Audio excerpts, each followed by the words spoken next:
97% of fear and worry that's flying around in your head will never come to pass. 97% of fear and worry that's flying around in your head will never come to pass. Now, I got that off of Reddit last night at 4 a.m. And I will say that no one has probably measured this accurately, but if you Google this, you're going to see things like 85%, 90%, 95%. Whether you agree with the number or not, we have lots of fears that are wasting time, fears that are wasting money, and hurting our health because the fear response is ruled by the sympathetic nervous system, and the things that get released in that are actually not good for the body. Too much cortisol, for instance. And if there's fears that are running our life, we might spend money to do things about those fears instead of focusing on the fears themselves. Fear can clearly stop us in our tracks. It can clearly make our world smaller. We make our world smaller as we avoid the things that we fear. And it can certainly make us unhappy and anxious. And we become hyper vigilant, waiting for the next thing to rear its ugly head, waiting. And I was thinking about all the different kinds of fear, so many different kinds of fear that you can just build a whole ministry on mitigating fear. So this is one talk, and I hope that whatever your fears are that you're bringing to the table today, that I'm able to help in some way through this talk. Speaking of fear, I wanted to share a picture of. Okay, can everybody see that? I am sharing a picture from, let's see if I can recall this from memory, November 12th, 1883. Has anybody seen this picture before? It's a meteor storm that happened. Let me just check if I got that date right. I did. It's a meteor storm that happened that was so intense that 100,000 meteors were dropping every single hour. And people were freaked out. So this is a wood carving from those times. I don't think there were any cameras in those days. People just began to make wood carvings from what they could recall. And this was colored in light later. It was the color of wood originally. But if you Google and search for this, you'll find different views from around the world where people developed art because, well, they thought the world was ending. They thought the world was over because it was something that happened in that point in time that had never happened before. And it created so much uncertainty. So you can draw an analogy for perhaps some things that are happening in our history and in the history of your life right now. There are things that are happening that have never happened before that are creating uncertainty, and it can create a lot of fear. But what happened? The world did not end. The world did not end. I want to talk about uncertainty a little bit more. Media outlets, they know that fear sells, and I'm all for a free press, but the reality is that fearful eyeballs sell media impressions, and media impressions sell ad dollars. And so that's why you may turn on TV and hear breaking news, and 10 minutes later, the news story repeats, and 10 minutes later, the news story repeats, depending on what channel you're watching.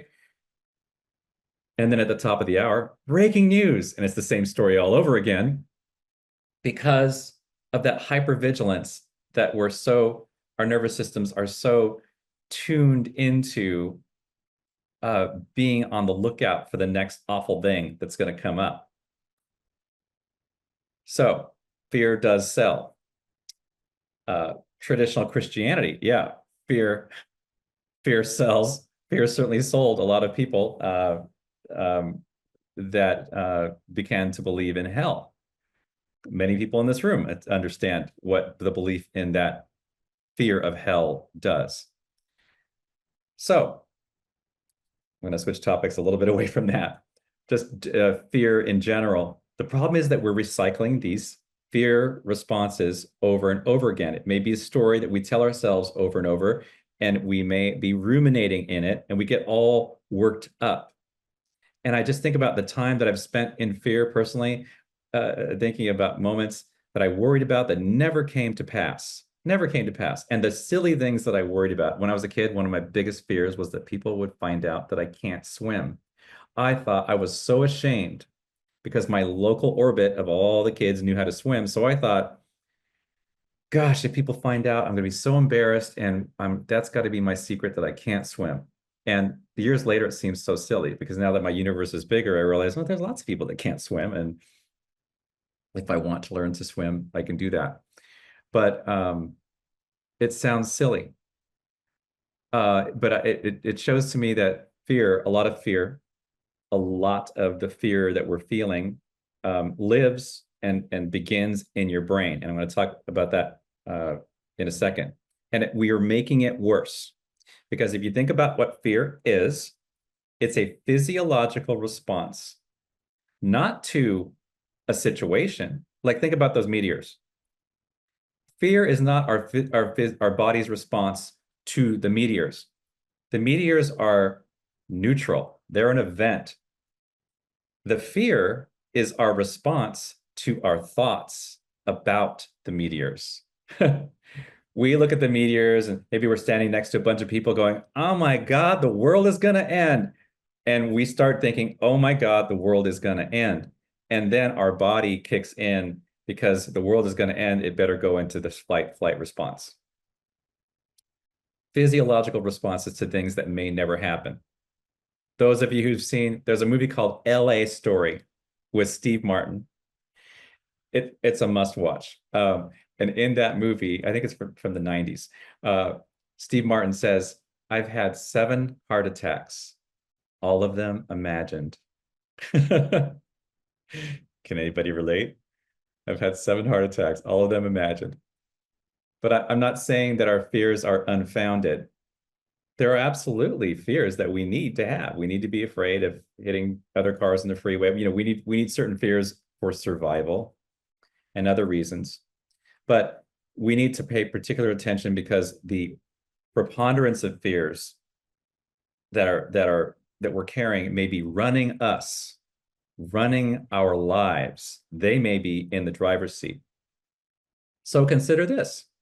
Could it be that there is a choice of whether to fear or not to fear? In the 2013 movie After Earth, Will Smith, these are the pre-slap days. Sorry for that joke. Will Smith said, fear, Margot, you got it. He said, fear is not real. It is a product of thoughts you create. Fear is not real. It's a product of thoughts you create. And he says, do not misunderstand me. The danger is very real, but fear is a choice. Now, just, try that thinking on for size. It may or may not apply to the fear that you're thinking about, but it's inviting you to view fear and your response to fear through a different window. Someone else who offered a different view of fear is Teal Swan. Teal Swan, a spiritual author, said, fear is an illusion created for the purpose of expansion. Fear always means that something needs to be looked at and something needs to be learned. So examine your fear, she says, make self-loving decisions as a result of examining that fear. So your fear may be, she says, speaking in public. Upon examination, you'll find that it is self-loving to go through with it and actually speak in public. But contrarily, you may find that it is the self-loving thing to not speak in public and be gentle with yourself, as Karen Drucker would say, you can decide not to do that. But she says, I repeat, never ignore your fear, but use your fear. And so I've said before, you don't have to face your fears. I don't like hearing from people, yes, the only way to challenge a fear is to face the thing that you're afraid of. I think you need to face your fear reaction, but you don't have to go skydiving. You don't have to go and do public speaking. You don't have to go, whatever it is, it's your choice. You don't have to face your fears to become spiritually enlightened. Some people think you do. You have to face all your fears. But the previous example about public speaking, I have a fear of public speaking, but I do it anyway because my desire to share the message is greater than my fear. And over time, my public speaking fear has gone from here down to here. So it's something that I notice, and it is just something that's just a little friend of mine that just sits over here and doesn't rule me. So I'm gonna skip and talk about examine the fears with a certain lens. And this is really great advice in terms of how to think of your fear. Look at it through curiosity and look at it potentially through humor as well. So when you have a fear, you can ask yourself, why am I having this fear? And you may actually come up with a lot of things that are reasons why you have that fear, and be curious about them, because when you're curious about them, you diffuse the fear. You're taking some power away from the fear. You're noticing the emotion without identifying and getting all sunk into that emotion. The same with humor. You're laughing about it because you are stronger. That fear will not have power. That fear will not steal my power away. Someone who gave some great tips about not fearing and the problems with worrying, fear and worrying. There's a social media creator named Michael Hunter, and he said 4 things that I found helpful. He said, first of all, worrying absolutely solves nothing. It's like rocking in a chair. You're moving, but you're not going anywhere. You're wasting, you're spinning your energy, but not in a productive way. Point 2 from him, worrying affects your vibe. He said, good luck manifesting your dream while radiating anxious hamster energy. Or he said hamster wheel energy. I thought that was just, a hamster running on a wheel, anxious. It's like, yeah, good luck manifesting your dreams. For anybody who follows Esther Hicks and the law of attraction and, Joe Dispenza, that vibe is not going to get you to manifesting your highest vision. Okay. The final thing he said is worrying is a thief. It steals your time, your focus, and your happiness, and it zaps your power. So we're here to talk about this a little bit more, to take our power back from fear. So how? You may have heard about deconstructing a salad. Well, I'm thinking we need to deconstruct fear. We need to diffuse it so it's not running our life. And there's a strategy I came up with. I mean, there's so many things, so many strategies. Like I said, this could be an entire year of ministry. But for today, I want us to think of a 3-pillar approach. That's a whole body, a whole person approach of mind, body, and spirit, and some suggestions in each area. The first one, mind. A few quotes and a few practices. One is Wayne Dyer said, don't believe everything that you think. That includes negative opinions about yourself. That also means don't believe all your opinions about what you are fearing and what it's going to do. I think what he's saying is do not catastrophize and make up stories in your head about what's going to happen, what could happen. Oh my gosh, this could happen. What if, right? So that's my in the pillar of the mind. There's another area in the pillar of the mind. There's another practice, and many of you may have heard of this and know this, but it's a good reminder to think about the work of Byron Katie. Byron Katie, she has a book called Loving What Is, and her whole ministry is about 4 questions.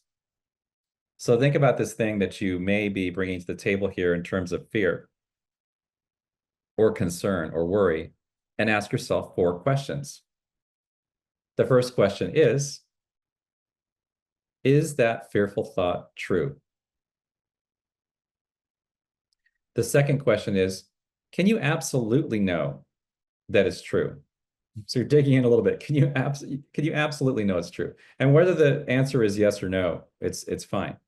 You move on to the next question and you ask yourself, how do you react? What happens when you believe that thought? When you believe that fearful thought?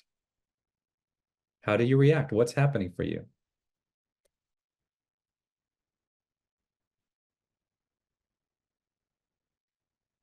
That one may take a long time. That's good to revisit and revisit because it's called Feel the Feelings, okay? 4th question. This is where you turn it around and you say, who would you be without that thought? Who would you be without that thought or without that fear? How would you be without that thought, without that fear? So if your fear is, oh, I can never do this, I'm going to be a failure at it. Do you know that that's true? How do you react when you think about yourself being a failure? What's going on? And who would you be without that thought? So flipping it, who would you be if you knew you could not fail? How would you be if you knew you could not fail? So this is an amazing approach. It's great work, and I highly recommend Byron Katie, Loving What Is. I'm going to finish this mental area, this area of the mind, by reading 2 quotes. One is by a politician, or not, he's actually a political commentator, but I took a couple of words out of his political thing, and I realized it was perfect spiritual advice. And he says this: if we allow ourselves to fall into fatalism, thinking we're doomed, or wallow in disappointment, or if we allow ourselves to become resigned to what is rather than what should be, then we lose. He continues by saying the greatest enemy of positive change is cynicism about what can be changed. This applies to everything. This applies to everything. The greatest enemy of positive change is cynicism about what can be changed. I love that. I love that. Next quote. I found this on Facebook. I don't even know who it's from, but I thought it was excellent. Excellent wisdom. Here it is. Staying positive does not mean that things will turn out okay. Rather, it is knowing that you will be okay, no matter how things turn out. I love that. I'm going to read that one more time. Staying positive does not mean that things will turn out okay. Rather, it is knowing that you will be okay, no matter how things turn out. So I love that. It's putting it back in personal power. So this next area is, I might skip over this because I actually did this during the meditation, and we talked about the body, viewing fear through the body, and that over here we have the stress response, which is the sympathetic nervous system, and over here we have the relaxation response, which is the parasympathetic nervous system, and that we can be in our body simply by breathing, focusing on the exhale, long deep breaths, or box breathing, or triangle breathing, right? There's all these exercises where you can focus on elongating your breathing and focusing on lengthening the time it takes to exhale. Inhale for 3, exhale for 8. You make it up. There's lots of them. That's the relaxation response, and that's how we can override and tone the parasympathetic nervous system. It literally tones it, because all the time we're ignoring the health of the parasympathetic nervous system, which travels down the vagus nerve. That's my advice there. I conclude with talking about, we talked about the mind, the body, and now we're going to talk about spirit. And of course, there's so many spiritual practices. All of them really help diffuse fear and create calm. One of them is as we focus on the divine within us, this is a very new thought thing to do, to focus on affirmations, denials, and other truth statements. So I'm gonna, since you're all muted, I'm gonna say a few, and I've designed these. They come from various places. You may recognize a few of them, and you may not recognize others, but these are to dispel fear. So I'm gonna say this, and you'll say that this after me. My hope is stronger than any fear. My hope is stronger than any fear. This is just a chapter, not my whole story. Next, fear is not my future. Love that one. There's a song called Fear is Not My Future. This came up on YouTube, and that was all the information I needed. Such a great affirmation. Fear is not my future. How about this one? I won't let fear steal my power. I won't let fear steal my power. I will keep calm and carry on. This is from World War II. I believe it's from the English side of the fence. I will keep calm and carry on. Okay, a few more left. I know that wherever my journey takes me, that all shall be well.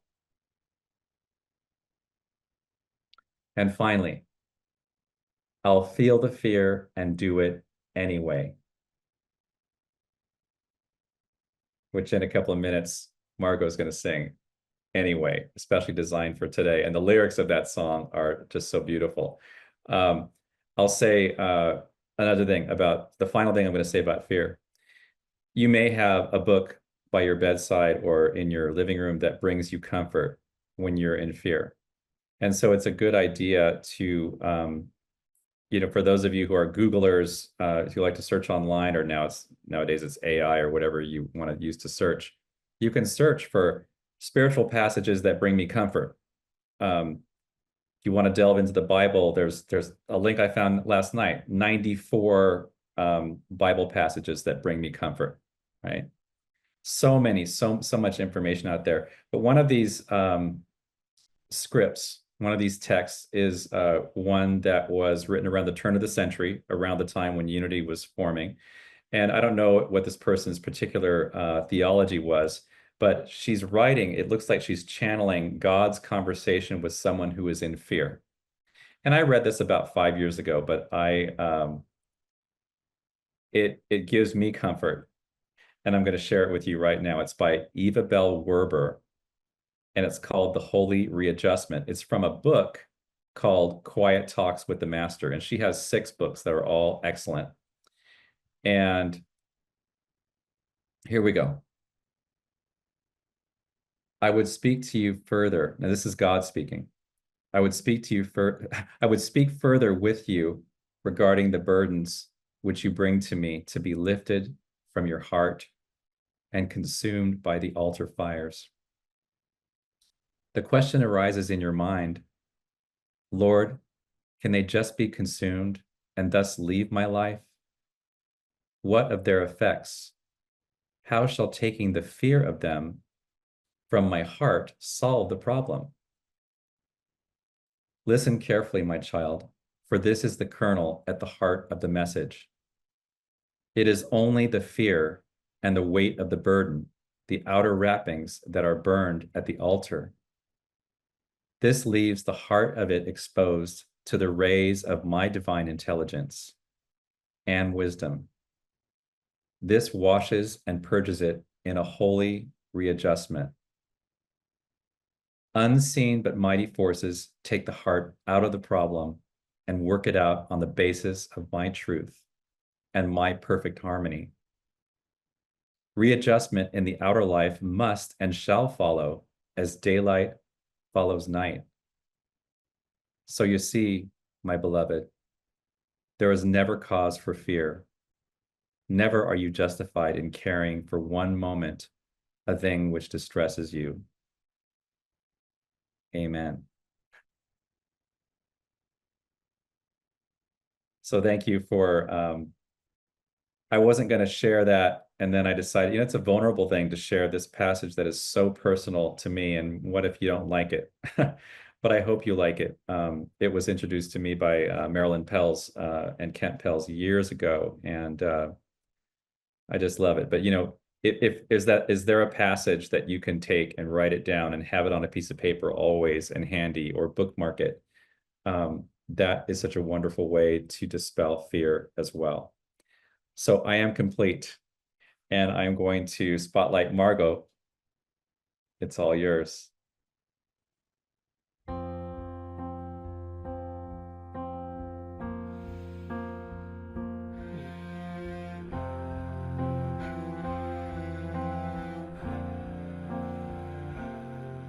You can spend your whole life building something from nothing. One storm can come and blow it all away. Build it anyway.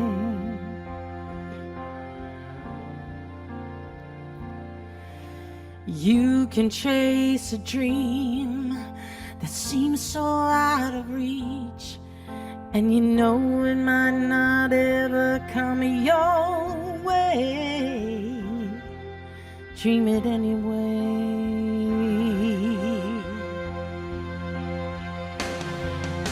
'Cause God is great, and sometimes life ain't good.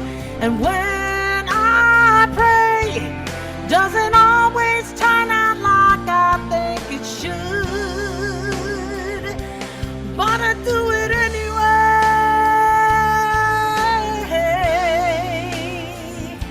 I do it anyway.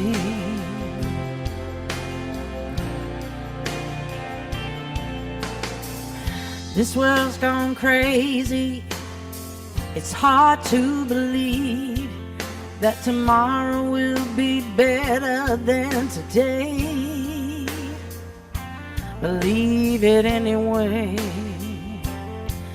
You can love someone with all your heart for all the right reasons, and in a moment they can choose to walk away. Love them anyway.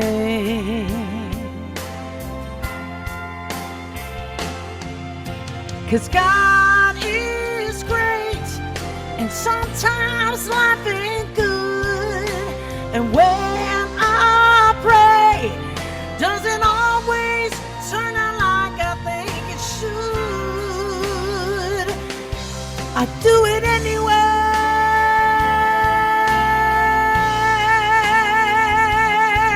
I do it anyway.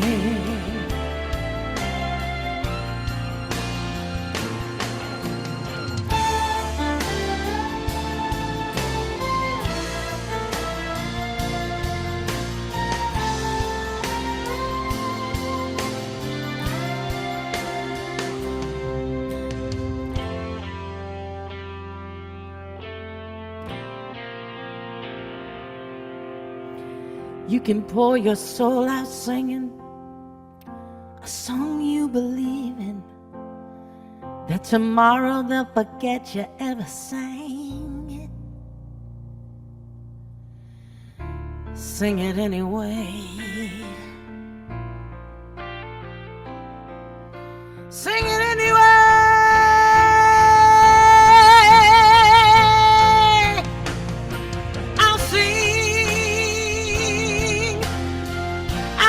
Dream, I'm gonna love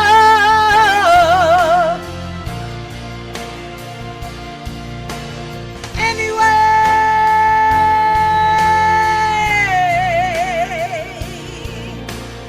Anyway.